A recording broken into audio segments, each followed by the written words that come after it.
Hi, everyone. I hope you're all doing well on what is a very sunny and warm afternoon in Auckland. My name is Elle, and I'm a managing director at SpacetoCo, and it's great to be back because I missed the last one of these, but I heard it was awesome and there were lots of learnings on social media. So hello to everyone that's joining live, and hello to everyone that's watching the recording in the future. So just to quickly say a few words before I hand over to Shana and some of our guest speakers for today's session. But the Community Venue Learning Series, if you're new, if this is your first one that you are attending, then welcome. The goal is behind these webinars is to do knowledge sharing, community building, and networking opportunities for people that work in or with community venues. So that's anyone that works in community centres, theatres, rehearsal spaces, sports clubs, anywhere where there's space being shared with the community. Because what we know is that there is so much value to having these spaces in our neighbourhoods, the connections that we build, the social cohesion, and all of the services that these centres provide are just absolutely critical as a sort of a foundation of strong communities. So our learning series aims to go through different topics that people might find useful or helpful, share our knowledge, share our network of amazing venue managers' knowledge like we're doing today. So welcome to the series. If you are unfamiliar with SpacetoCo, we are a platform that works with venues across Australia and New Zealand to help them create, be part of a wider marketplace of affordable community local venues, but also helps them automate their bookings processes, payments processes, so that they can spend the time doing the stuff that we know that matters to community. So today's session is something we haven't done before, but we're very excited about, which is an open forum.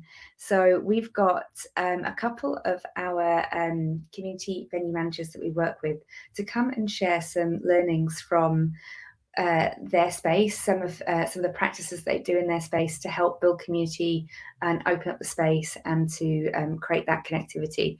So I mean, I'm personally really excited to hear from both of them because I've known both Lucy Mary and Kiran for a number of years. I've had the pleasure of actually hiring out both their spaces, and they are fantastic, welcoming, unique and special places. So I'm sure that you're all going to get so much out of what they have to say. At the end of the session, we're also going to be sharing another new opportunity and initiative that you have to connect with people who work in community venues across the globe, really. So Carmela will tell us a little bit more about that later. And yeah, so we're just about to kick in, but in terms of housekeeping, the session is recorded so that it gets shared. Anyone can rewatch the recording, so you don't need to take notes or anything. You can always go back to it and watch it later. This is going to be an interactive session, so we're going to hear from some of our, we're going to hear from Lucy, Mary and Kiran, but then this is very much a session that we want to hear from you guys as well. So if you've got stuff that is working, initiatives that you want to share, we would really love to hear from you, and it really does make a huge difference to not just the people on this call now, but the people that watch the recordings later, which is quite a few people. So we'd love to hear your ideas so you can inspire others. And that's it from me. So Shana, I'll hand over to you to do a little bit of an icebreaker and then we'll kick into it. Cool. Well, do we want everyone to join in as participants, or do we Oh yeah. So for the icebreaker, if you've joined just as a just as a participant, you can turn on your microphone and or your camera by just clicking on the toggles on the very bottom of your screen. So to participate in the icebreaker, feel free to turn your microphone and shout out, or you can just, if you want to keep your microphone off, your camera off, feel free to also participate in the chat, and we'll be reading out your answers to our icebreaker question. Cool. So hi everyone, my name is Shana Graham and I am part of the marketing team as well on SpacetoCo. I've been here for about a year, so it's been really fun. So I'll get you guys to do an icebreaker. It's really good to get to know each other. It seems like there's a lot of people on this webinar, which is great. So if you could tell us your name, where you are, community venue, and what is your favorite spot in your venue? I've seen on SpacetoCo there are a few cool spots on and many venues say maybe it's a mural, or a cool door that someone painted, or if it's the quiet room out the back so you can have a little breather if it's getting too much. No, just kidding. So yeah, what's the coolest spot in your community venue? Feel free to shout them out or on the chat. I think Lucy Mary's typing at the moment. Al, have you seen any cool spots? Yeah, I was just going to share one of our longest standing community venues that we work with is St Luke's in Remuera in Auckland. And one of my favourite space, which I've used many times, is they have a really beautiful community lounge. So it's open to the general public. It has free Wi-Fi. It has a kitchen where you can make a cup of tea, and it's just a really beautiful space that means the space is really open and welcome. And it's just a bit of a. And it's also got a beautiful garden that looks out onto a massive. I think it's a postcard tree, but. Yeah, that's a great space. But I'm seeing some awesome ones coming through on the chat. So I can see Kim is at the tennis centre on the deck standing in the sunshine. It's a beautiful day for that today. Connie from the Factory Theatre has a free library. I've seen that free library and it's great. And yeah, there's some awesome stuff that gets exchanged there. Rooftop at MoveSpace. I don't think I've been to that rooftop, but that sounds amazing. And Lucy Mary has the illustrated map of the neighbourhood. So I think we're going to see a bit more of that later today as well. Anyone else want to share?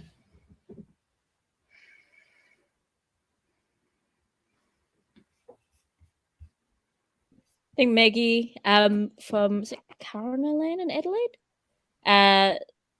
It's the Holden Hill Community Centre with amazing Indigenous mural in the foyer. Oh, amazing. I think, Shana, at some point we should do a bit of a mural share on our Facebook page, because I have seen I remember Willagee over in Perth. Theirs are absolutely fabulous. And I know Kiran's got some great ones that has got a beautiful mural in the lounge area at MoveSpace. Yeah. I think when I was actually I've been to MoveSpace quite a lot. I'm performing there and stuff, and it's been cool seeing other people I know who are artists be, I guess, put on the walls. I think a friend of mine who is a poet, I saw one of her poetry pieces on the wall, and it was just like, oh, cool! It's cool to see people that you know on a wall at a space. It's kind of cool. Nice. Yeah. I love that idea. Poetry on a wall. Yeah. All right. Thank you very much for sharing. And I love mural show and tell. Let's make that happen. All right. So let's hand over to our first speaker. Awesome. Yeah, so just wanting to introduce Lucy Mary from Aaiotanga Community Space. Awesome person. And she has a lot of awesome things to share about her space and what works for her. So yeah, give a warm welcome to Lucy Mary. Awesome. Thank you for having me. Can you guys all hear me okay? Great. Awesome. Okay. So yeah, it's an honor to be here and speak. Thank you for inviting me to. So I was born here in Tamaki Makaurau, Auckland, but I grew up in the valleys of Gloucestershire in the UK and in the foothills of the Southern Alps in Canterbury. My family hails from County Cork in Ireland and the West Midlands and northeast of England. I just wanted to start by giving a little bit of context for the Aaiotanga community space. So I'm going to begin with some storytelling. So if we could go to maybe the second slide, the next one. Yeah, perfect. So I want you guys, if you can, to transport yourself to central Auckland to Princes Street. So some of this map may be looking a little bit unfamiliar because the landscape has changed a lot in central Auckland. But I want you to imagine yourself standing on Princes Street, which is that street in the centre there. And to your left, this street that you're on is originally called Rangipuki, which is a sandstone ridge line that runs from K Road right down to the harbour. On your left, you have Albert Park and the Auckland University campus to your right. At the northwest corner of the park, where the Metropolis building stands today, is the center of a volcano that erupted 145,000 years ago. And lava flowed down towards what is now Queen Street, partially blocking water flow and creating the conditions for a rich wetland swamp ecosystem, which is now Aotea Square.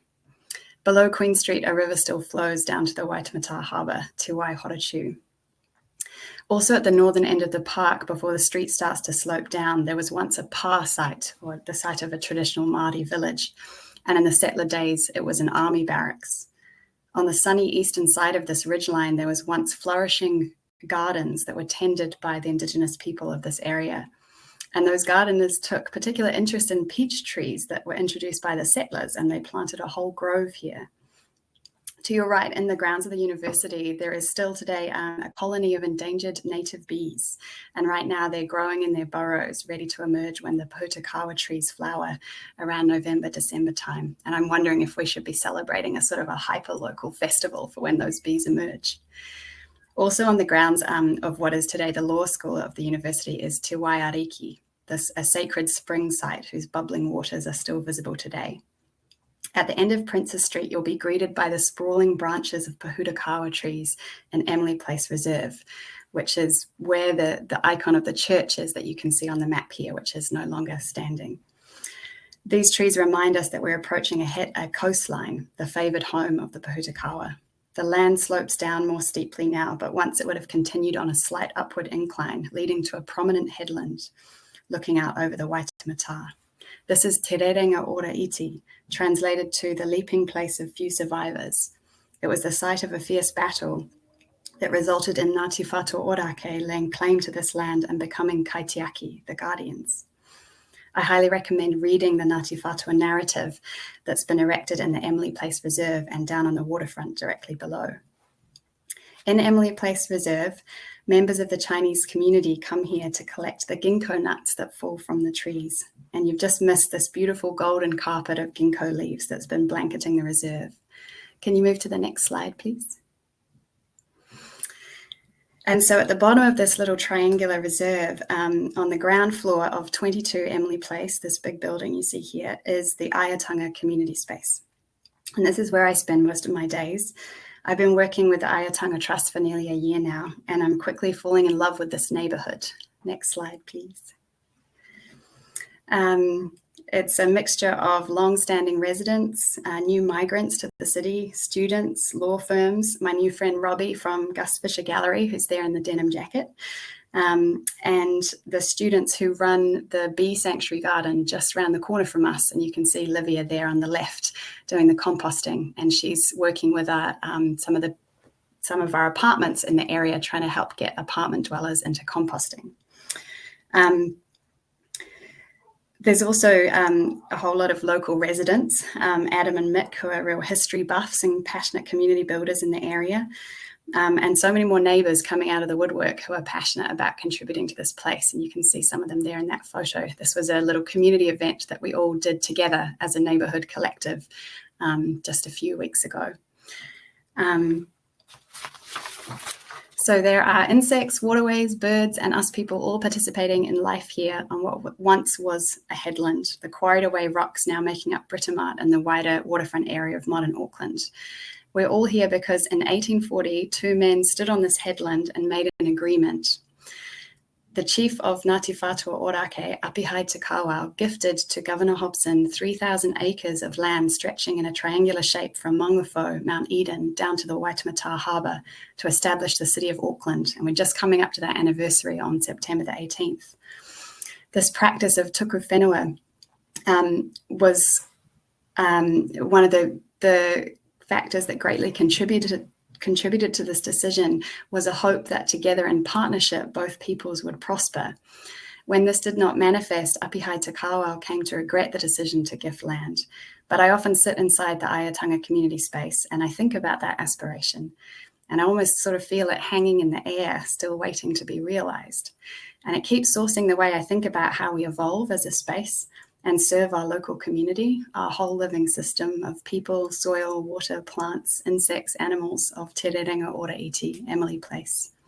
How might we play some role in nurturing partnerships that create prosperity for people and place here in our neighbourhood, so that our neighbourhood can fully live into its role as a vital and vitalising contributor to the ongoing regeneration of central Auckland? Our ripples flow out into the harbour and beyond. How do we make those good ripples?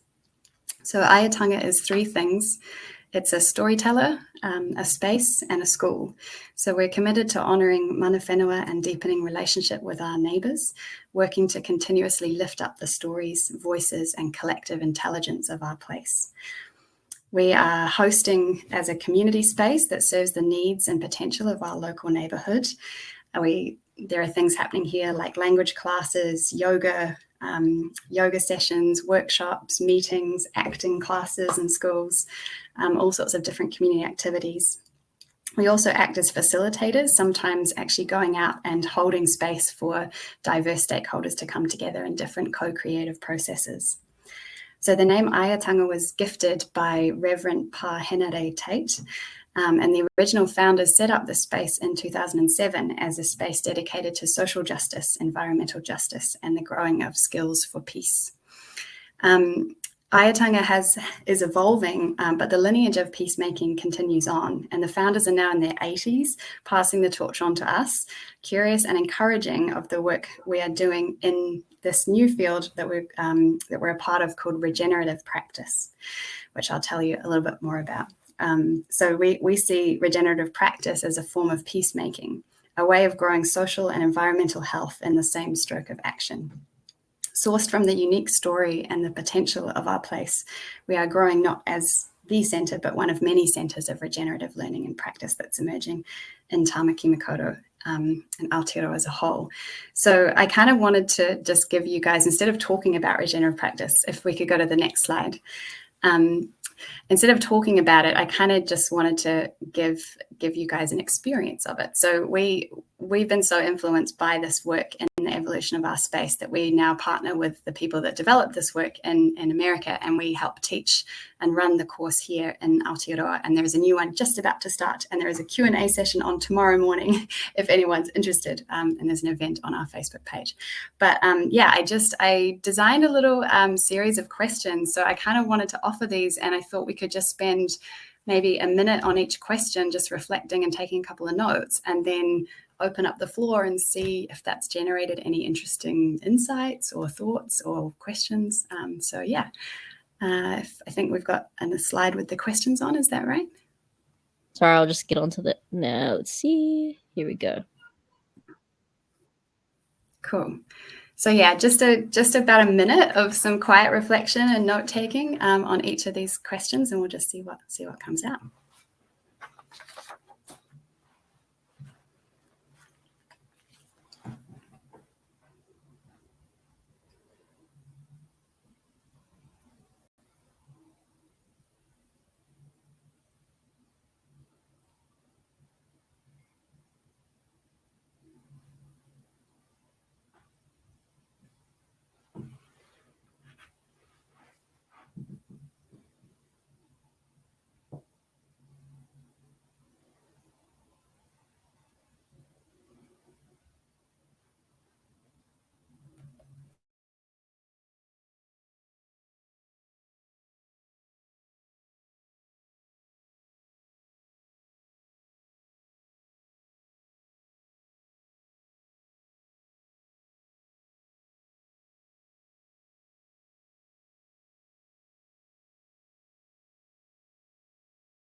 So yeah, I'll hand back to the SpacetoCo crew to I think wanting to maybe host a conversation for the next 5 minutes or so. So yeah.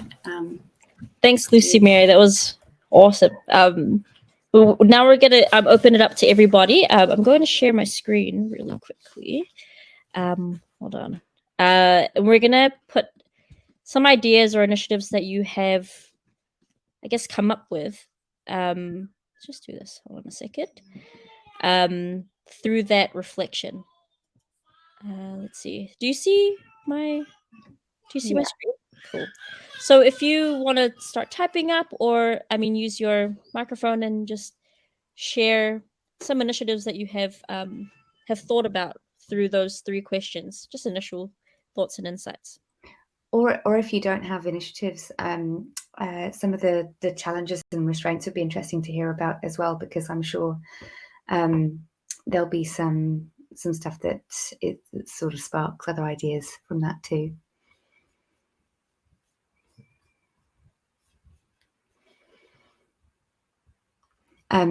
Lucy Mary, do you have an example from Aaiotanga of one of the unique challenges that you identified?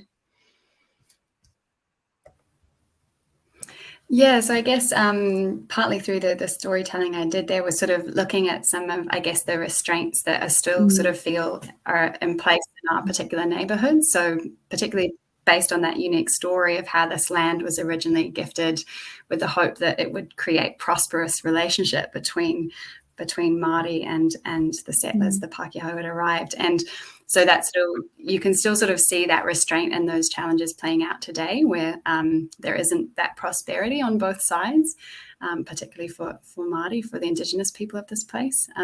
So that's kind of sort of feels like a challenge that's really unique to us. It's unique to our place because it's come from our story. And I think there's something about, I guess, looking at, like, I imagine what sort of really, I guess, motivates and drives me in this work is seeing what could be possible if that partnership was prosperous, what could actually be generated. And I just start to get so excited about the possibility of social justice that actually is growing more health and vitality. It could be, ecologically, this could be a thriving place. This could be a place where Indigenous peoples are really celebrated and are really leading development through that partnership relationship. So it sort of makes me think in terms of like what needs to be activated, nurtured, or cultivated, and how we might play a role.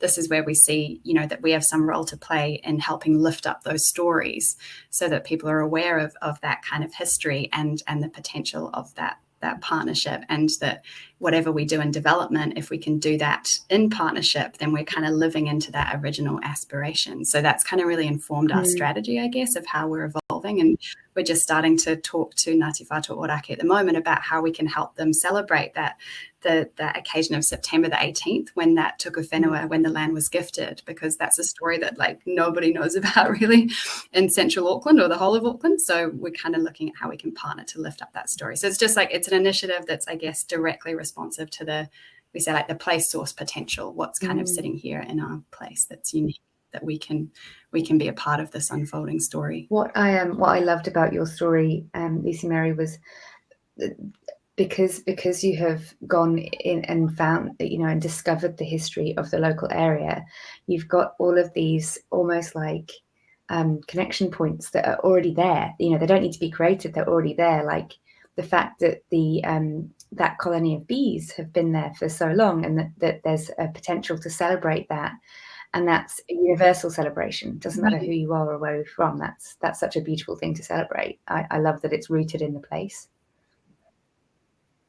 Totally. And I think that sort of lifts up another challenge, which is, living in a really urban, high density environment. There's a lot of disconnection from the natural world. We're in these kind of concrete spaces, air conditioned buildings. And so, to be able to maybe lift up these kind of hyper local festivals that connect us in with the sort of seasonal changes of our place and the unique species in our place, it actually might help start to build some of that reconnection between people who sort of feel themselves maybe disconnected from nature, which speaks to the challenges we face around climate change and that. So another.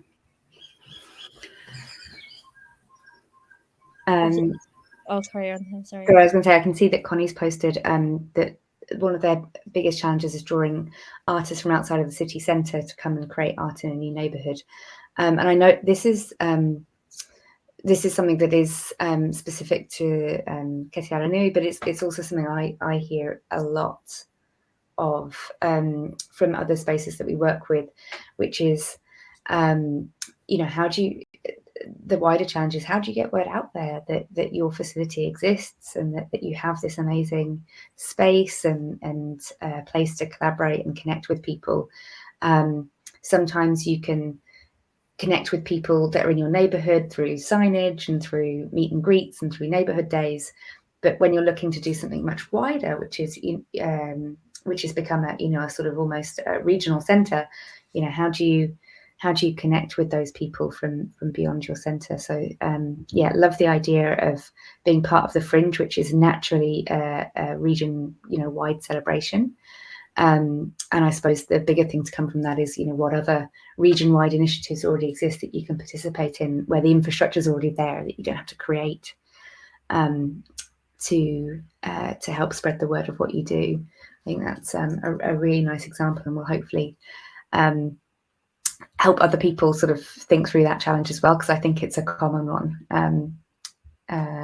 Digging into existing infrastructure where there's wider publicity available is a great idea to solve that one.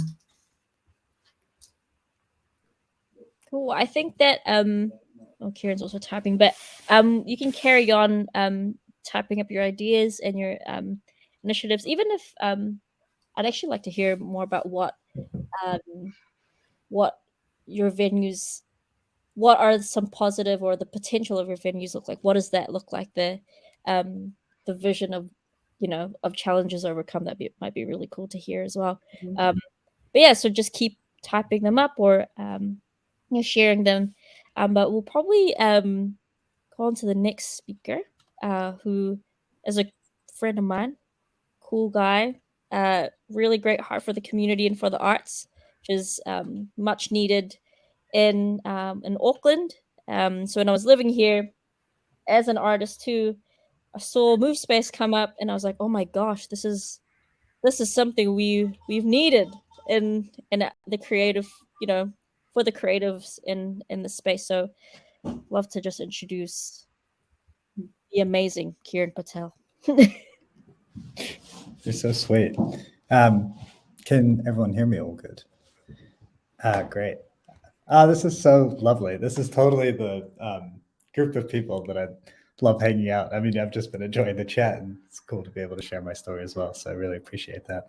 And so lovely to hear from you, Lucy Mary, as well. I really appreciated the history of the place, and it's definitely something I endeavor to learn more about our space. So it's very inspiring. Cool. So we could jump to the first slide. So my name is Kiran, and I was born in New Zealand, but brought up overseas in Holland in an American school, which is why I have this pseudo-American accent, in case you're wondering through the presentation. And my parents are Indian, so a bit of a mix of things. But this is MoveSpace, at least the front of it. And it's a creative community space on Dominion Road. So if you're in Auckland, you might know where that is. But if not, it's sort of 10 minutes out of the city. And we've been around the past 4 years in its current form, but was in a smaller space just upstairs for 2 years prior to that. So, I've had a bit of time to learn a few things, but also continually learning things. Like where our members come from, or even silly things like where all our whiteboard markers go all the time, disappear, which I'm sure there are plenty of things that we could all relate with. And this space has got a lot of family history for me. Dominion Road, my grandparents, when they came to New Zealand in the early 70s, bought this building and ran it as what was one of the first Indian restaurants in Auckland, which is quite cool. My aunt and uncle lived upstairs, and my dad was front of house, and my granddad would make the pickles in what we call the pickle room, which is now our meeting room and where I am now. 50 years on, here we are. Yeah, I think it's a cool part of being here is kind of sort of taking the baton on, I suppose. In fact, maybe a few months ago, we had someone come who must have been in their maybe late 60s, I'd say. And he had come here to play a gig, and he'd said, you know, ages ago when I was younger, I came here for a curry once. And I said, no way. And I said, what was the place called? I said, I can't quite remember, but the curry was really spicy. And I thought, oh, I must have gotten the Raj Bombay special, which would have been a particularly spicy dish that maybe my dad served him and my granddad would have made. And it was cool that he was here now for a gig many years on. So yeah, bit of context there. But we can jump to the next slide. Something I wanted to raise was kind of this idea of what the value of multi-use creative spaces are. And it's kind of like a thing I've noticed or have been hypothesizing. But before I get into that, to give you a sense of what our space is like, I thought I'd introduce sort of three concepts that sort of inspire what we do here. And one is a term that you're probably very familiar with, if not, we're probably very interested in, is the idea of third places.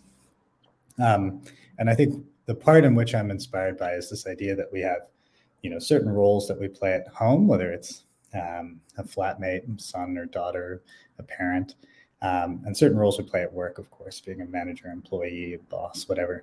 But where in our lives can we choose the roles that we want to play and discover more about ourselves and what we want to express? And I think that's kind of what we'd like to see the space as, an opportunity for people to bring more of themselves and explore more of themselves through expressing things and sharing things and creating things. And that's why beyond just a place to hire, we have a strong focus on community, and we have sort of a membership community that feels like the heartbeat of the space and a wider community of people who come along to events and we get involved for various projects. And the second thing is this idea of values over activities. And the story goes kind of like this, where you might join a chess club because you enjoy chess. But then what people found is that people stay in that chess club not necessarily because they love the chess that they're playing with this group, but because they appreciate the values expressed by those people.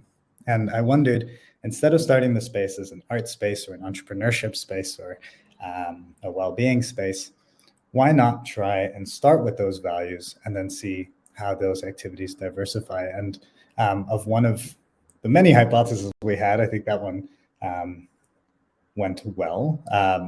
We started with what we called a value statement, which was a place between home and work where you can create and share what you love with the world, which might sound like something you'd see on a, what's it called? Like a bumper sticker, but those words are chosen quite intentionally. There's a certain level of vulnerability and courage that comes with creating something, let alone sharing something. People value the idea of supporting one another and community and those things as well. And it was awesome. It was a wonderful way to open it up because it meant that, we had a group of people who shared those similar values, even if they're sort of baseline ones.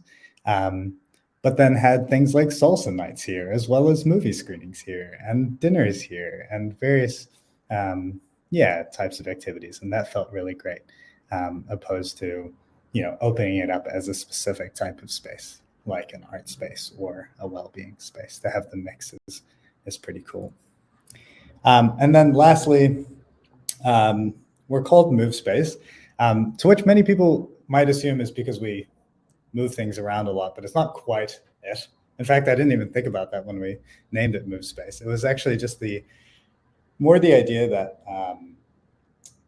in order to shift the world, I think one of the ideas I subscribe to is that there's all these systems, right? There's the financial system, the way we vote, the way we get food.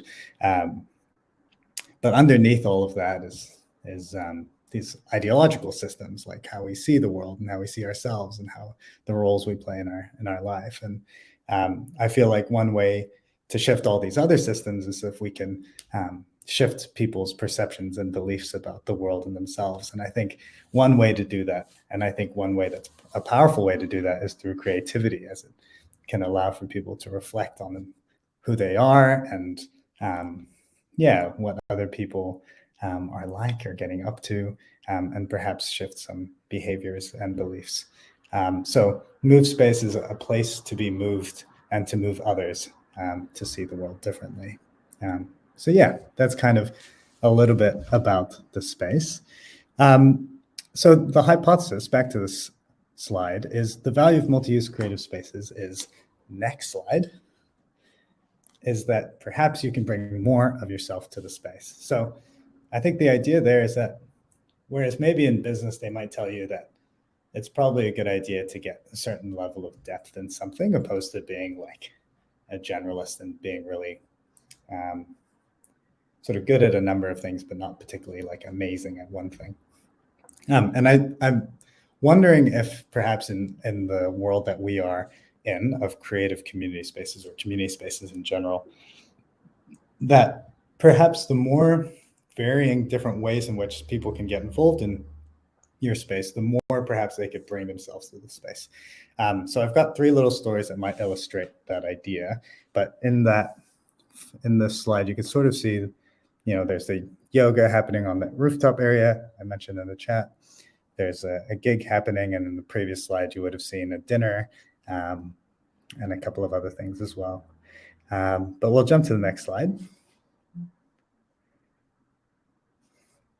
So this is Aura, and Aura came to an event once. She came to a workshop, and it was about campaigning. And she liked the feel of the space. She thought the people were cool and wanted to get more involved. And we don't generally have specific things that people can get involved in. We have working bees on the occasion. People might join the community and support each other on their projects, but nothing necessarily where people can jump straight in. So when she mentioned that she wanted to get involved, the only way that I perhaps saw that happening after a number of conversations and looking through her Instagram was perhaps for her to do a mural at the space. And she loved illustrating. She hadn't put too much out there in ways of what she's done online, but just a few things. And she was looking for opportunities to express herself. And so she created this mural to the left of the left photo, which you can't really see, and I couldn't really find a good photo of it. But the maybe more important part of this is that she loved the process so much, and we created this space out the back of our main building and created a small little stage area.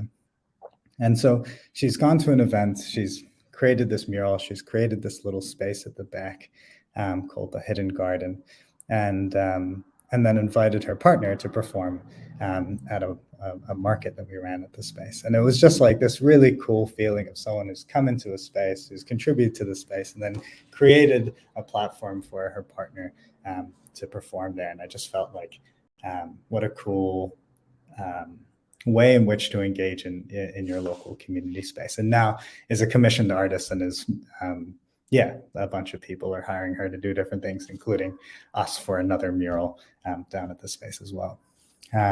So next slide. Second story, this is Dev. Dev is a magician. He came to an open mic night we ran here about 3 years ago.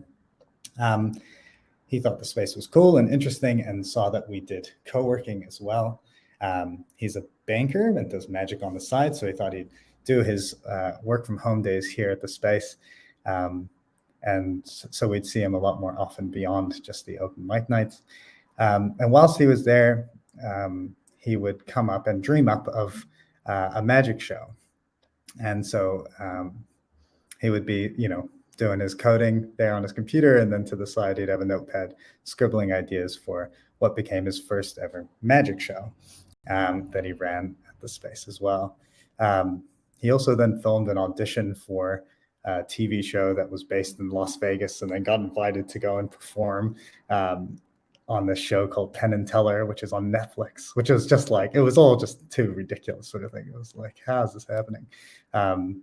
I put love and heartbreak there because in the past 3 years, different people have come in and gone, and and he's fallen in love and met different people in his life, and I just find that such a wonderful thing as well, just by nature of having a community of people who have shared values and are interested in similar things. No doubt the possibility of romantic relationships is just cool. Obviously not something we advertise, but something that perhaps is an interesting byproduct.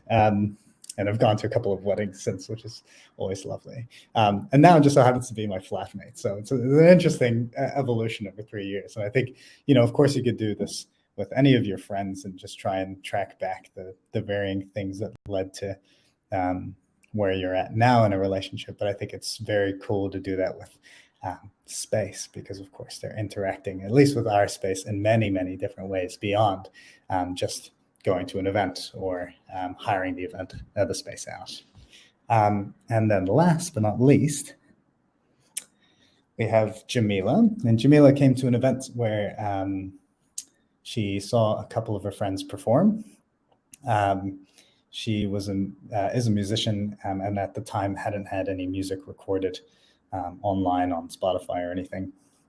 And when we came to get to know her a little bit more, as she came to a few more events, I learned that fact about her, that she didn't have any of her music recorded, and felt like there was an opportunity to do some recording at the space. And we had a small room that I think me and El first met him quite some time ago, and we sort of decided to put a whole bunch of sound paneling, and we got the local board to give us some money, where we applied for some grants to get some money to get some equipment to figure out how to record a single, and that turned into a bit of a program. And Jamila was the first participant of this program. She recorded her first single at the space, and that's going to be out on Spotify in the next few months. And then that was maybe a year and a half ago. And since then, because of the success of that program, they've given us more funding this year, and I've got Jamila to run the program as well. And then as well as that, we've opened a recording studio because of the popularity of the amount of musicians who want to record here. And she sits on the board of advisors of that recording studio as well. So it's just like such a wonderful thing to feel more and more connected to these people. And I feel that the fact that not only are they here for a program, they can be further involved. And I think nurturing and supporting people to get further involved is ultimately, I think, what we all want. And my hypothesis is that perhaps the more varying degrees of like touch points that we could have in people's lives, perhaps the more they can bring more of themselves to the space as well.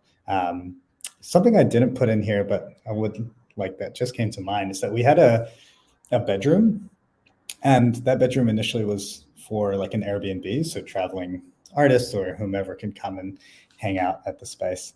And I was going to put it on Airbnb, but within our community of 40 members, there was always someone needing accommodation. So I didn't end up actually putting it on Airbnb, because people were between flats, or people were having trouble at home and needed some time away or some creative space. And it totally blew my mind that how much people needed accommodation, whether it was a friend coming in from overseas or in a desperate or going through a rough time. So that was quite cool. And I think knowing that people have literally stayed here is also just quite a nice thing to think about, whether they're travelers or simply people from our community as well.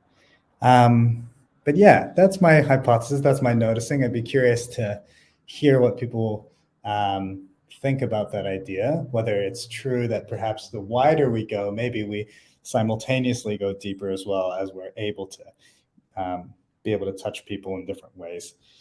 I hope that gives you more of a sense of the space. And we can go to the last slide. It's a photo of our 4th birthday. It's supposed to be a GIF, but you can see we're mid-movement, perhaps. But yeah, thanks for listening. Please do get in touch if any of that sounded interesting to you. I'd love to connect with as many creative spaces, community spaces as possible. And of course, it's always a privilege to share people's stories, of course, with their consent. So, yeah. Thanks, Kiran. That was awesome.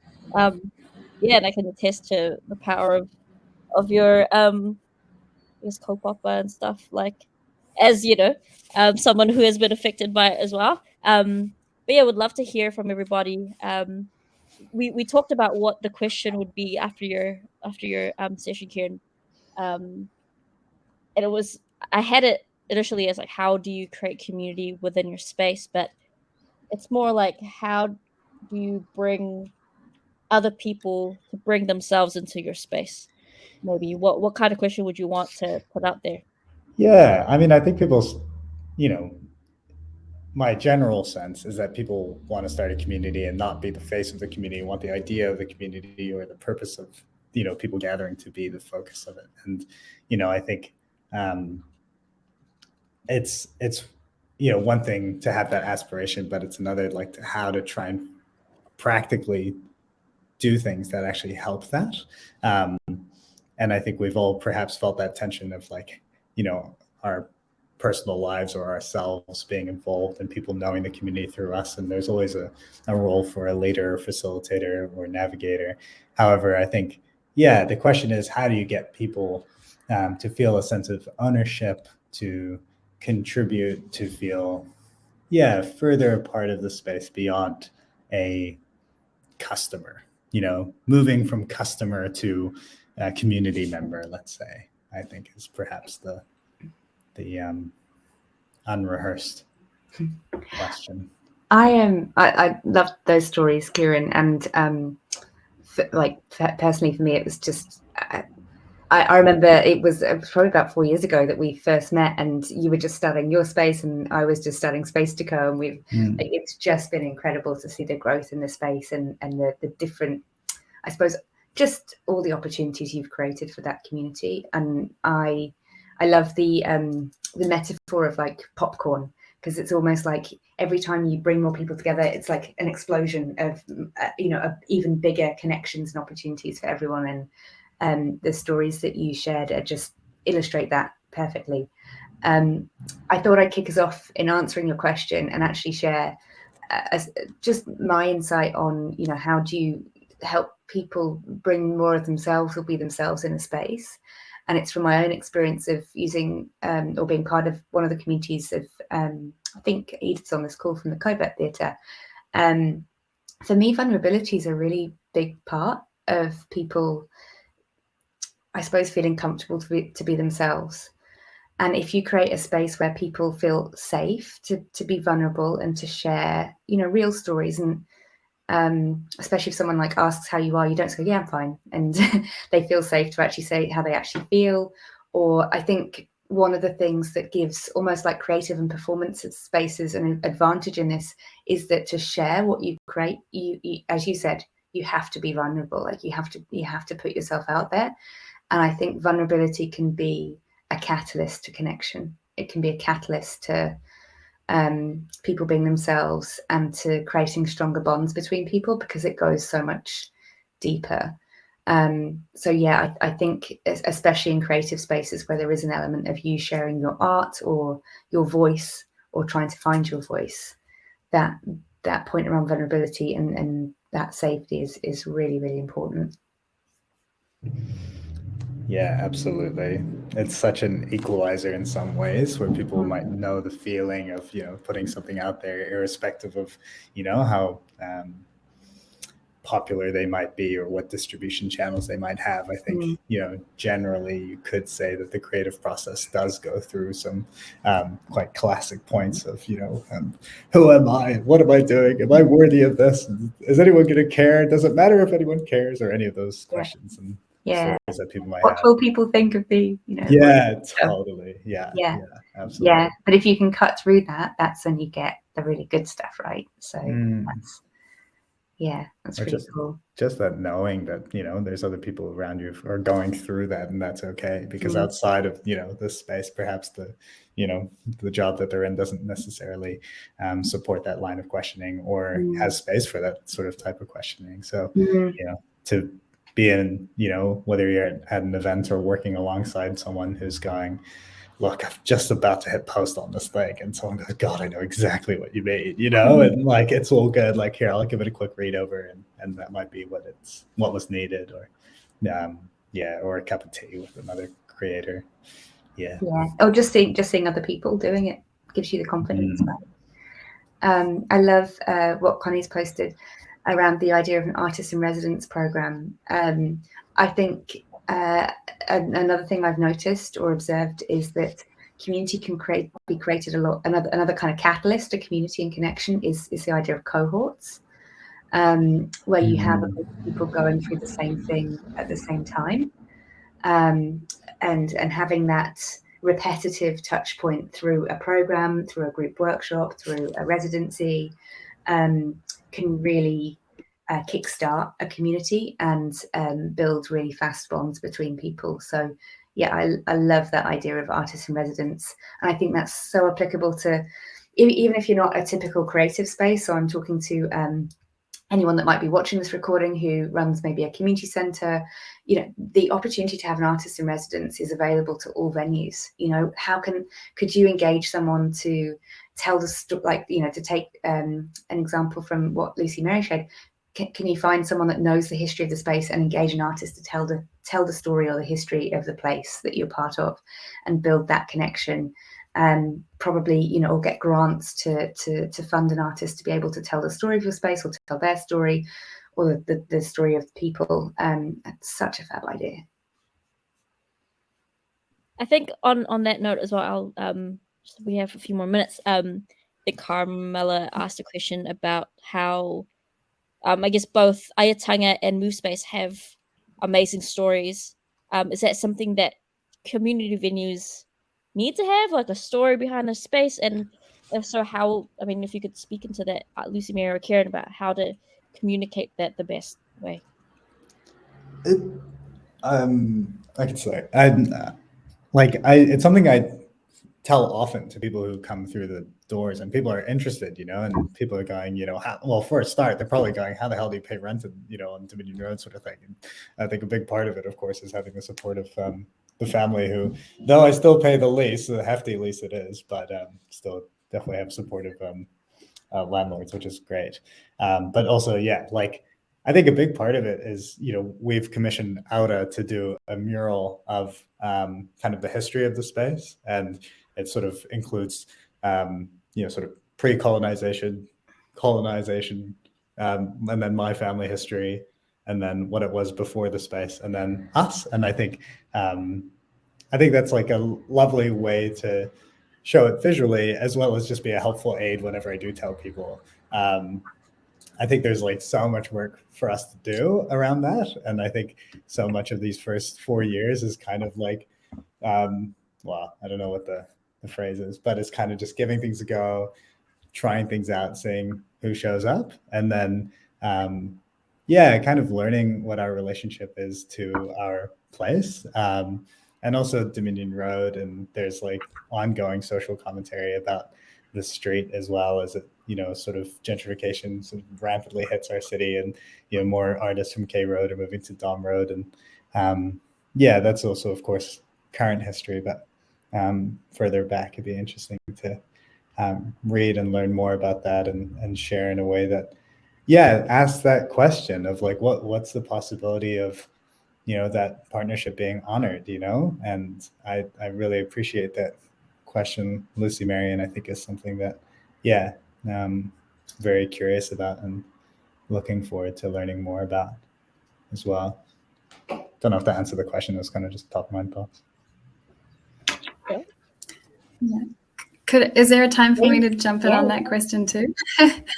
Cool. Yeah, I was just thinking about the importance of story, and I was, I guess, very inspired by in New Zealand, the Māori meeting houses, or marae, the kind of wharanui where the tribe gathers and meets, is often, I've heard it described by Māori colleagues, as the building itself is alive. It has its own identity. It's got the stories of the ancestors on the rafters of the roof, and it's all around the edges of the family members and the histories and the stories, and it's got I don't know if for anyone who has been inside a marae, inside that main meeting house, there is such a powerful sense of story, of that you're stepping into something that is alive and unique. And I think to Kiran's question around like, how do you encourage people to bring their whole selves? I think there's something about when you step into a space that has a sense of aliveness and uniqueness, then I think for me anyway, it helps me to bring my full self. It's like, when you step into generic spaces, then you feel generic, you feel like just your job title or,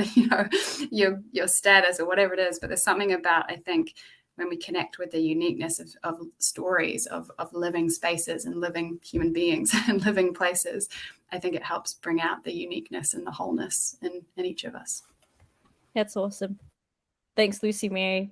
And thank you to both of you for sharing just amazing, just the stories of your spaces and your vision and heart for it. And we know everybody that's on this webinar and who are watching, they've got the heart for that stuff too. And it's just been really inspiring and uplifting. I'm gonna just pass it on to another amazing person, Carmela Macalio. She doesn't even know I'm passing it to her, but I just wanted her to share with all of you the takeaway for this webinar, and it's very, very exciting. We've worked hard to set this up for all of you. So without further ado, Carmela. Hi, everyone. First and foremost, I absolutely loved all the dialogue and the discussions that were brought upon in this session. I think the only sad thing is, as always, there's not enough time, which is, because I feel like we're starting to have our conversations. And I mean, although Connie couldn't turn on her mic or video, it doesn't matter because she's taking part in our chat, which is awesome. But yeah, it's so encouraging to know that there's some sense of community for those working or volunteering in a community venue. And the ideas can be exchanged freely and openly. And so in following that, we are just so stoked to announce that after much thought and the need for community, we created a community venues Facebook group page for you guys. So this page is a safe, welcoming, and an engaging community for those who work or volunteer in a community venue. So we want this to be a platform where you guys can basically get together, share, connect, collaborate with one another, whether that be exploring ideas, seek advice on topics and tricks, ask for help in how others navigate certain challenges that arise in maybe working or managing a community venue, or simply sharing like a funny meme or relatable experience in running a community venue. Like as Kiran said, it was crack up when he got the mic. He was like, "This is my people. I can talk to this group of people all day long." And so that's why we just wanted to chuck all those people into one Facebook group page, because we've noticed that there's actually nothing on Facebook that has like a specific group page just for you guys to collaborate and engage with. So the hopes for this group page is not only for those who work in Australia and New Zealand community venues, but the hopes for it in the future is it becomes like a global page eventually. So you guys are the first to kind of hear about it, and that's why it may start in Auckland, in New Zealand or Australia.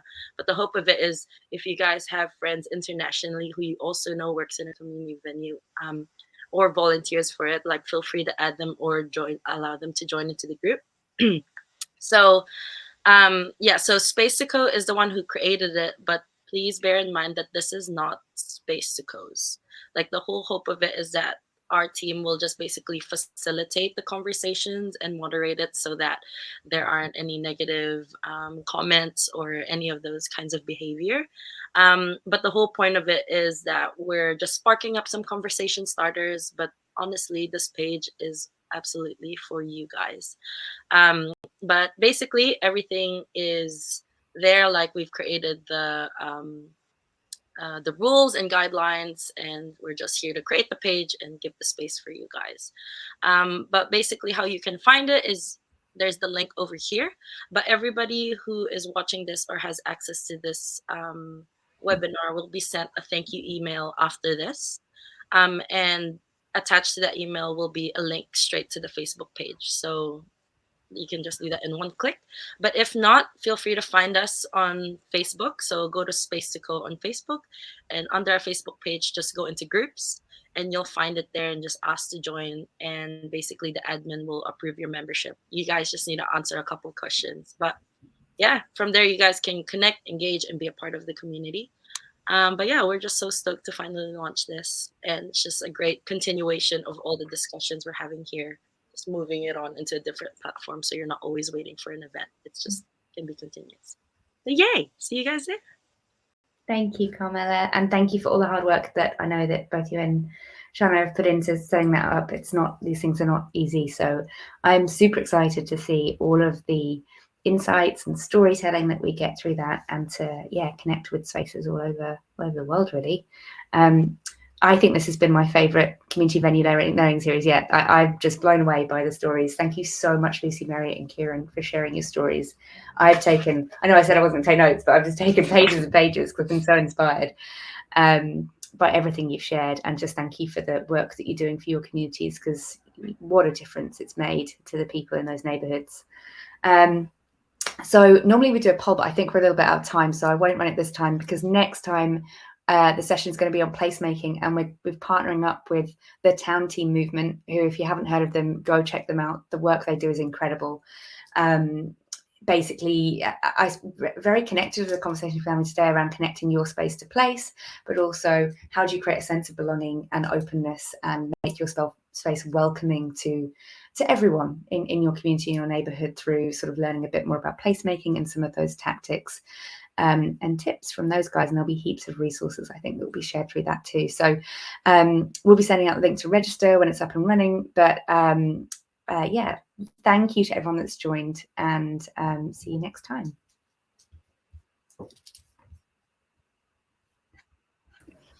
Thanks so much.